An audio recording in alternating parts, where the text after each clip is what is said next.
Last week, we heard the perspectives of two young single Latter-day Saint women. Today, we turn the tables and talk to two single Latter-day Saint men who share with us their thoughts, experiences, and you won't want to miss their answers to the question of how being single has changed their relationship with God.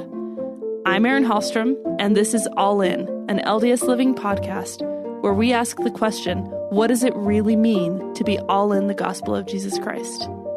Our guests today are Sefa Palu, who is an Australian young single adult working in digital marketing, and Steve Soelberg, a single adult who is also a stand-up comedian.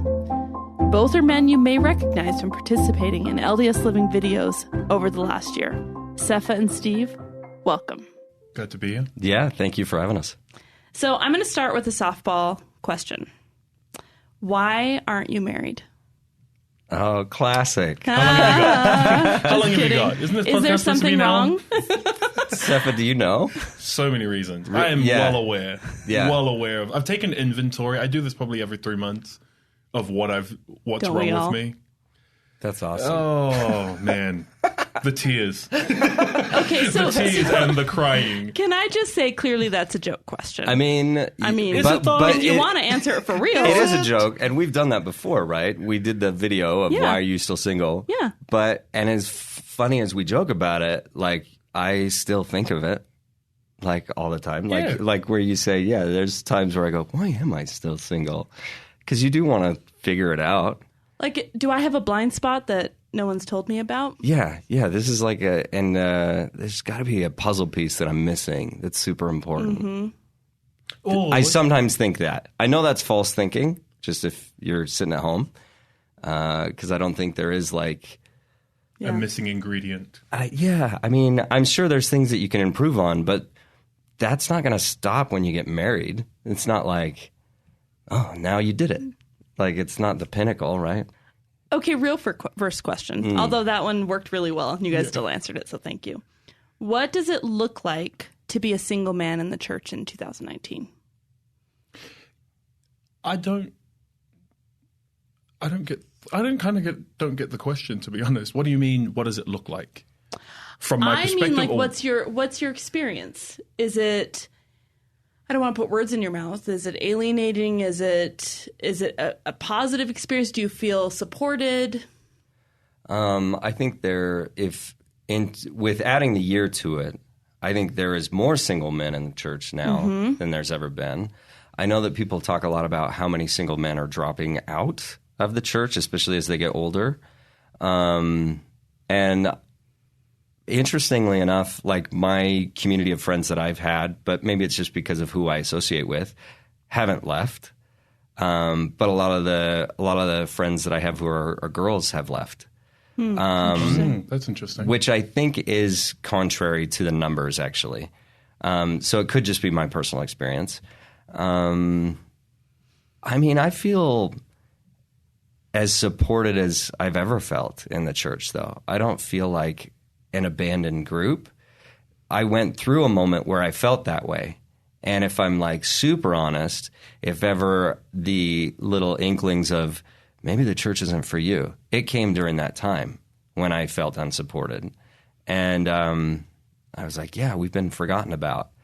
I thought that, but I don't think that that's logical. I think actually that little whisper it's not of God. And so that like moment where I was feeling not as supported, I think I was also just in a dark place at that time. So you don't think that was just like your own thoughts in your own head? I think rather it than kind of being was. true? I mean, it was when I turned 31 and I had to go from the YSA to the single adult ward, and there was when I did that, there was kind of a mass transfer in Utah. They used to kind of be loosey-goosey on the age. I remember exactly what you're talking about. And you know that time. But then they really honed down on it and were like, no, if you're 31, go. Everybody go. Oh, really? And at that time, a lot of people dropped.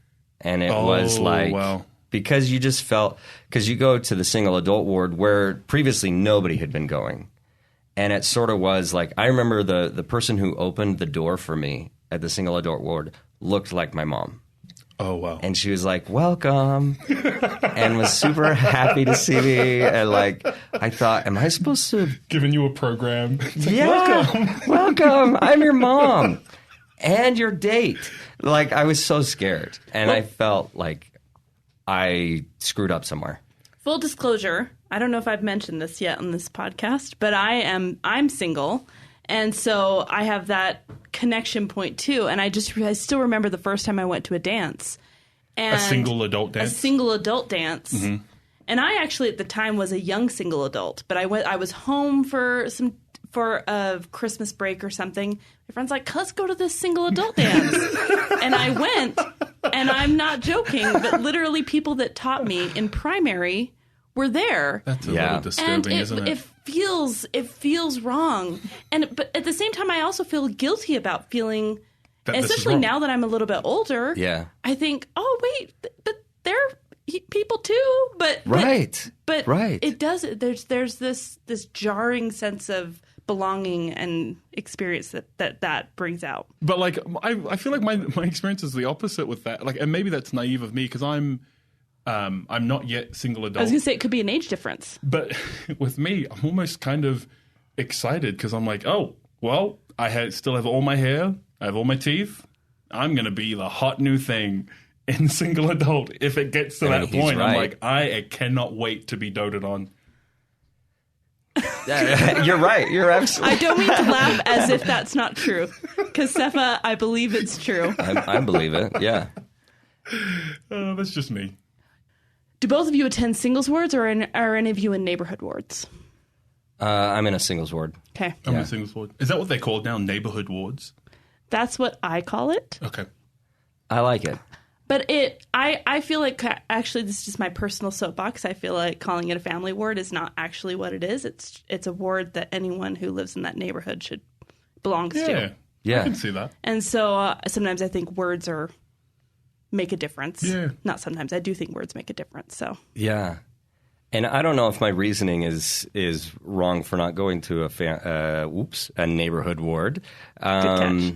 Is because my schedule's super busy, and family wards tend to neighborhood wards. Wow, it's so easy. You'll get there. Yeah, they take up your time, man. They do. All the callings are like lifestyle callings. Like when you're a youth leader. Yeah, it's mutual. You're making sure everyone's going to seminary. You're having scouts.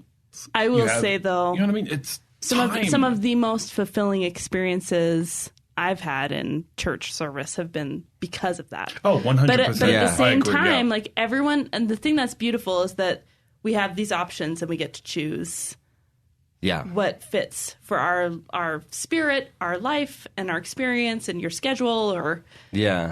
Which I know is, I don't know. Even saying it out loud, I'm like, it's not a good reason. I love those idea of those opportunities. Mm-hmm. But.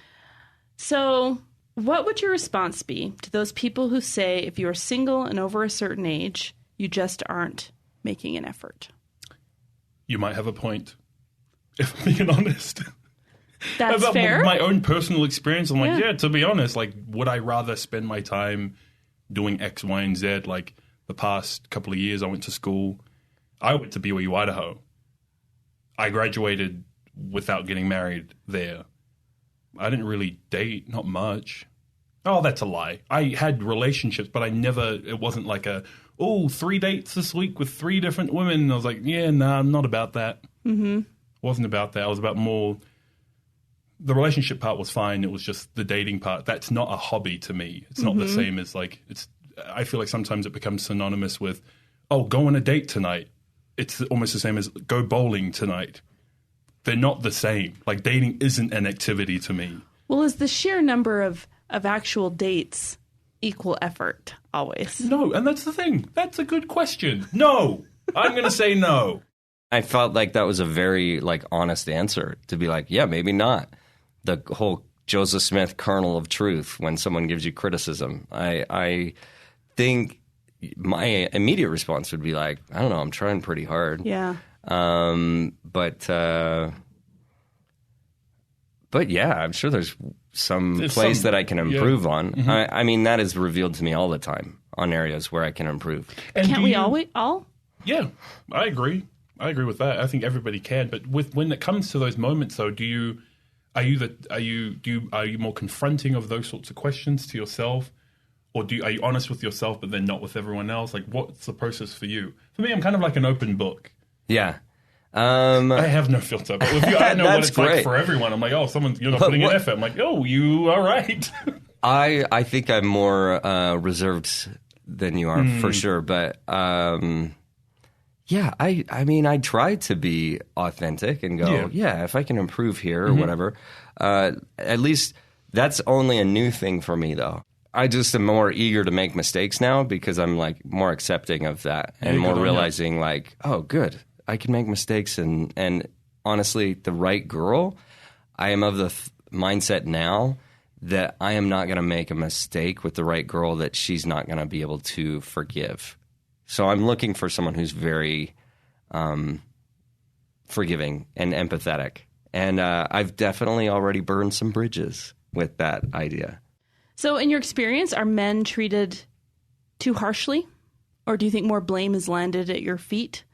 For the single, setting it up as the church having this single adult problem, right, where not enough singles are finding each other, getting married. Do you feel like more blame is laid on the men of the church for that? I don't think so. I don't think so either. I don't think men are treated too harshly, but I think we definitely could encourage men more. I think we tend to take kind of a little bit of a football coach aspect with men. And like, you got to get out there, and like as if it's like a pep talk, but not like Denzel Washington. Remember the Titans? It's more like it's like a fat camp or something. Yeah, like you beat them down the a little bit. The biggest loser camp. You're going to do this basic training. I'm actually really glad to hear that because I feel like I'm apologized to on behalf of men. I'm so sorry that they don't have their act together. Whatever. Does that make you feel better? That's the kind of narrative that gets said to single women a lot. Oh, and interesting. I think it's a little bit of a cop out, pandering kind of thing to you. Like it's not you. It's them. Yeah. And I usually actually push back on it, and I'll say, no, we're all in this, but I don't know that everyone does, and maybe my experience is not everyone's experience, and that's just to be clear about everything we're talking about. We really can only talk about our experience and not speak for everyone's experience. So in response to that, like when people tell you, oh, it's the men of the church, the pandering, not the women, the pandering, does that make you feel any better? No, it doesn't. And I think it used to, though. I think initially, several years ago, it used to make me feel better where I said, oh, it's all on them, so I can just stay here in my castle and not worry about it too much, right? Yeah. Because I've had a few of those years where you're like, well, no one's coming around and I don't ever meet anyone and oh well, but it's on them because the men haven't been trying hard enough to know that I exist in this castle that they don't know exists, right? I mean, it's one of those things. Yeah. And it was easier for me to believe that it was on men. Yeah. Because their responsibility, it's your responsibility to do the asking. It's your responsibility to show interest first. Mm-hmm. And I have had a change of heart about that. I don't believe that's true anymore.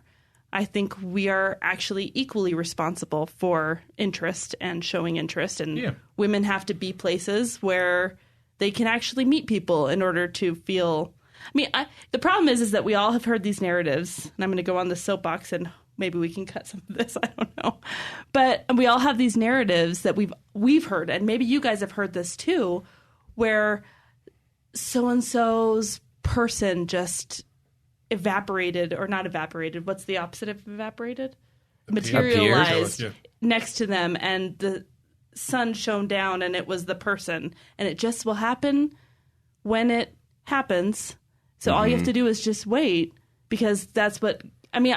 Yeah, that's one of the things that bugs me the most, is a lot of times you'll hear people say, like, well, when you stop trying so hard is when it's gonna... And I'm like, no. Stop your line of thought, because that's never worked. That's never been the case, ever. That's not even doctrinally supported. No. Stop trying and then it'll happen? Yeah. No, that's a lie. Yeah, that's not how you get a job or anything. After all you can do, don't ever do anything. Yeah, because that's how it goes. Yeah. That's the scripture, isn't Yeah, it? isn't it? That's how it goes. Jesus said, don't try it all and stop thinking about it. Yeah, Joseph Smith stopped praying, and then that's when God and Jesus appeared. Yeah. Nah, it doesn't seem to follow. That's not how it works. So do you ever hear misconceptions about why you're still single? And what are some of those? What would some of those be? You're too ugly. No, just kidding. No, that's just my mom. Oh, please. No one has said that about either one of you. It's, I think you're too picky is one that is a hard one to hear. I say hard one. I don't like hearing that because it's like... I want to talk about picky. Why? Why is that one hard? If someone says you're too picky, it takes away the options of... And you get to fall in love. And you're like, shouldn't I be able to be attracted to my future spouse? I think that is okay to admit that can be a big part of it and that you're allowed to be attracted to that person. And like when they start to go, well, the prophets have said that you could make a marriage work with anybody. Just anyone. And that's absolutely true. And, I believe that to be true, But, gosh, I just don't think that's a good idea to start a marriage off where you just go, she'll do. Let's just, she'll do. Now, I do believe there are things that we can refocus on. Mm-hmm. And that would be a better way of wording it. But it's like, it's not a conversation that you can have in the hallway. It's something that it's like, this is a deep conversation you need to have with this person where you can go, okay, well, what are the things that you think you need to have? Mm-hmm. And there might be things on that list that they're making in their mind that they don't need to have that could be changed. And so that could be the picky part of it. But it's like, you can't just go, are you being too picky? And they're like, you're right. Well, it's dismissive. Yeah, it just turns it off. And it's always, you're right how it's said, a lot of the times that sort of question or misconceptions, they're given in such a casual way that I can't, in the moment, I don't have time because I'm usually in between stuff. It's usually like a drinking fountain conversation or in the hallway that I'm like, even if that were true, whatever it is that you're insinuating about me, I can't give it any sort of credence right now because I'm in the middle of something. Like this isn't that sort of analysis that's very introspective needs to be done more on a personal level. Like you need to take time to do that inventory if that's a process you choose to participate in. But in regards to somebody casually asking me, I can't really give it any weight in that moment because of the way you asked it. I don't know. I don't personally find it particularly offensive or anything. I don't mind if people insinuate stuff. I can usually just brush it off. But if you wanted to actually genuinely know, I can't give it to you there. Yeah. So I want to talk about women for a minute. What expectations have you felt from the women that you date? I do feel like maybe expectations have gotten lowered a little bit, like in a good way. I don't know if it's in a good way. Actually, I think I'm fine with expectations staying somewhat high because then you feel like, I got to step up. What do you mean lowered? Like, and this is maybe more just men in general, not necessarily in the church.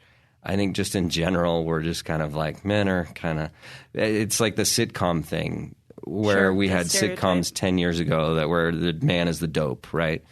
And I think unfortunately now we have, I don't think we have dopey men, but I don't think we have men with as, I feel like maybe drive is down or leadership or something like that. Like stepping up, initiative. Yeah, and it's because, and I don't know if that's true or if that's just me guessing because it feels like it's not as encouraged in society right now. Like it's more encouraged for men to play like I'm sorry, like a role on the sideline where you're like apologizing for being a man or something. And like I would agree with that because my experience I'm from Australia, I served in New York, and then I live here in Utah and BYU, Idaho. Elders Quorum is awful everywhere. It's almost like there's no effort put in to Elders Quorum as soon as we separate from the women. You know what I mean? So Sunday school, everyone's raising their hand, everyone's volunteering to share the scripture or say prayer, but then all of a sudden in elders quorum, everybody's a mute. And it kind of goes to show that idea of just there's no initiative just to have initiative. It's always like if there isn't an end goal to this, then men won't really put in effort. I've wondered about that. And I hate that. I hate that. Yeah. That annoys me. Without the prize at the end kind of thing. You want people to just be good for the sake of being good. Mm-hmm. Yeah. 100%. So do you think there are misconceptions about LDS women that exist? Yeah, I'm sure there are. Well, I have a couple of friends back home who are similar in my age. Some of them a bit older than me. Girls who are still single as well, and they always are told, especially one in particular that I know I'm thinking of her now, where she's always told, "Oh, you're too good," and she's had multiple guys tell her, "You're too good for me," or "You're too good for the men of Sydney," which is where I'm from, and that frustrates her. I've talked to her about this, where I'm like, "That's rubbish. I personally don't like that, and I know that she doesn't like that." And I think that is a common misconception where girls are put on this pedestal and boys are scum. Well, I don't mean to brag, but I have heard. I mean, you are wonderful. I wanted to make that clear, Erin. You are one of them. No, but I have heard that in terms, especially in regards to people, because I've been more proactive by asking people to set me up. And that is the response. Thank you. That is the response I get from 90% of people I ask. They'll say, I can't think of anyone who's good enough for you. Why? Just because you're active? And I stop and I say, well, pretty great. Yeah. No. And I'll stop and I'll just say, don't worry about that. I'll figure that out. Yeah, that's my job. Yeah, that's my job. Just make an introduction for me. But that is absolutely something I think that can be a little bit destructive because because what does that help anyone? And isn't that what you want? Like, why would that be a deterrent for a guy? Why would you go? It's like, oh, I don't want the gold. Oh, I'll take the bronze. Like, you know what I mean? You're in an Olympics and you have a choice between the three. Why would I choose the bronze? That's ridiculous. I want the gold. So wouldn't you just go for it? That's true. Yeah. Yeah, in their mind, they're trying to be so protective of you, but it's too far protective, where it's like hurting your ability to meet more men and stuff like that. Yeah, that's true. What do you wish the general church membership understood about your experience? Or what would help you? That it's hard, that it doesn't go away. There's not a moment where you can just go, life is tough and today was tough, but I can go home to that person who loves me and I can have that repose. Your connection, your person who loves you there are those people in your life for a single person. I mean, you still have prayer. You might still have loving parents. Some people don't. But yeah, the loneliness is a constant companion. And that's heavy and it's hard. And that's what I would want people to know. Thank you. And mine would be more geared towards the people who are still single. Like, there's nothing wrong with you. There is, but there's something wrong with everyone. Sure. You know what I mean? Just because you're married. Back to that conversation. No, that's the key. There's something wrong with all of us. There's something wrong with everyone, and you don't need to feel so. You don't need to ostracize yourself. And I think getting outside yourself, like, you can still serve in the church. There's still work to be done, and that's the biggest thing I wish a lot of the single people would know. Like, every time there is, like, in my singles world, whenever someone does give a talk, they always talk about principles to apply. Pending principles to apply because we don't have a family yet. I'm like, you can still do those things now. There isn't a set of principles, a set of gospel standards that can only be applied when you have a family. No, you can live them now. You can serve now. Like, there's nothing wrong with you that you can't be an active member of the church. And I think that's why, at least the people I've known who have kind of fallen away, they feel like there isn't a place for them. And again, I wish everybody in the church knew this, but I think it's more important that those who are single know it for themselves first, because then what everyone else thinks becomes irrelevant. I love that. I wanted to give a standing ovation. Really. That was beautiful. That was exactly, perfect. I'm cheering. Don't Google it, because somebody else's name will be attached to that statement. No. So there are many stigmas around being single in the church. We've talked about some of them. What do you think God feels about your being single? Ooh, I've never thought of that. He's probably waiting. This is a bit of a long time, Sefa. I've given you a lot of opportunities. And I gave you some leeway. Or maybe let me rephrase. How do you feel how do you feel your relationship with God has changed? Oh, it certainly makes me turn to him a lot more. I mean, I definitely feel like he's my cheerleader. I definitely think that there's people on the other side who are working to help. I don't know how, but they're doing things that somehow is helping me find that right person.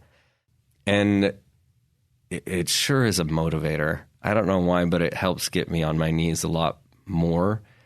I feel like I've prayed about this harder than I've prayed for a long time. Like when I'm like, man, I prayed like this on my mission, but here I am doing this for this thing. And it's good because it increases that relationship, so that suddenly I'm like, oh yeah, and my life isn't just being single. My life is so much more other things. And so then you can get lost in prayer and other things. So I think it's been really, really helpful in fun ways, because of that loneliness stuff has made me go, oh, well, that's who's there for me. And yeah, it's increased that relationship because he knows that I feel lonely, and I think he's felt what that feels like and is happy to help me get through it. Yeah, I agree. I think I'm much more aware of his presence, and I have a stronger conviction of his existence because of this time of being single. Like, I'm more aware of him, and I feel like he is more aware of me as that relationship grows stronger. It's awesome. What he thinks of my singleness, he's just like, just hang in there, kid. There are quiet moments, like in those times where it's like kind of the way the loneliness gets a bit intense. There are quiet moments where it's just me and him, and I'm way more aware of him. Yeah, because there aren't any distractions around me. I'm in this kind of struggling time period, and I feel his presence there. It's awesome. I love that. Thank you. So this is a question we always ask at the end of our podcast, and it is, what does it mean to you to be all in the gospel of Jesus Christ? We love this question because there's a wide variety of answers, and so there's no wrong answer, but I know you guys have thought about it. What does it mean to you to be all in the gospel of Jesus Christ? Because you told us this question would come, and I did think about it for a while, and I thought it's repentance for me. Being eager to always be improving, and being totally fine with feeling shame sometimes and guilt, and going, oh, this is one of those growth times where I get to reach out and use Jesus Christ to make my life better. I still don't love feeling guilt or shame.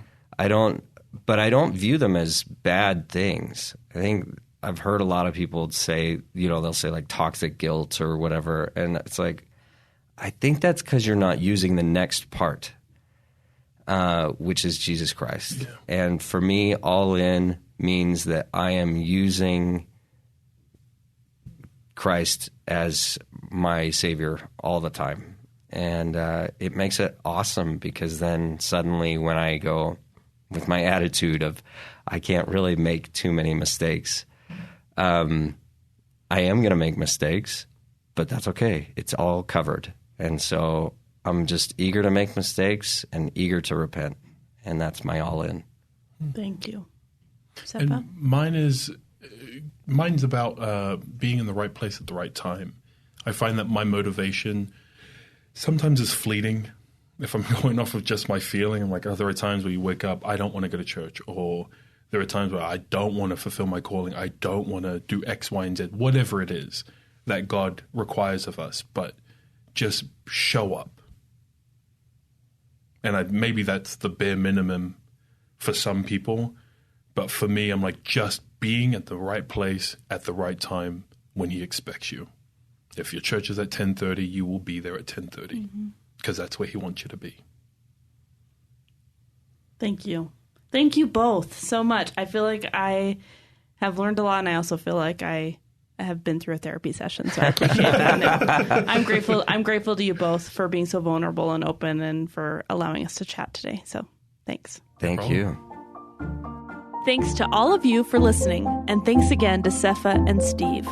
For more episodes of All In, please visit ldsliving.com/allin. If you enjoyed listening, please leave us a rating or review. And as always, don't forget to subscribe.